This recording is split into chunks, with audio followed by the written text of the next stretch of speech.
Now back here to the U.S. and to the health care law.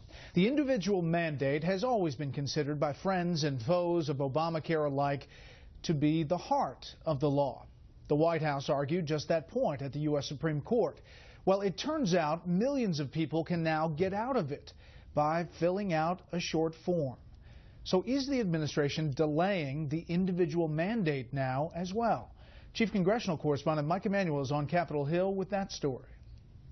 Health and Human Services Secretary Kathleen Sebelius was back on Capitol Hill hours after reports that the Obama administration last week quietly made it easier for millions of people to get an exemption from Obamacare's individual mandate. Now they just have to say their plan was canceled and the alternatives are too expensive. All of these provisions that came out in this rule that was sort of hidden, not very much exposed, you feel that was already in the law previously, and this is not a new piece. The new piece is not the hardship exemption, which has always been part of the law. Okay. It allowed people who could not find an affordable option to also have the option of purchasing a catastrophic policy.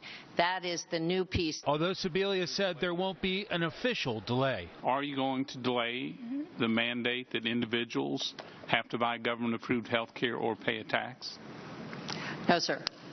Are you going to delay the open enrollment beyond March 31st?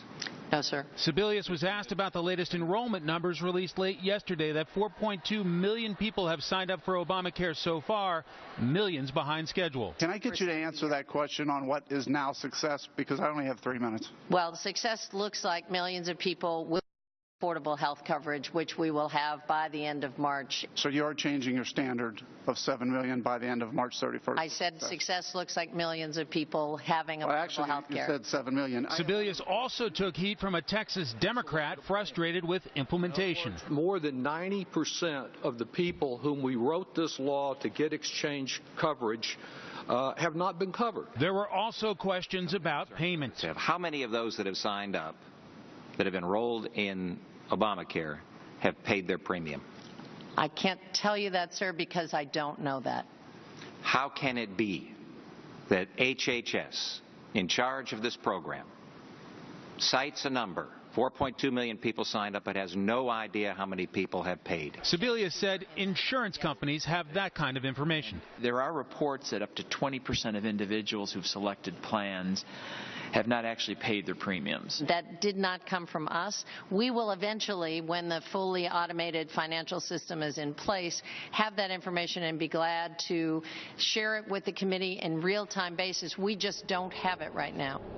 Near the end, Sebelius was asked to promise there would be no more Obamacare delays. She would only go as far as saying there are no planned delays. Brett?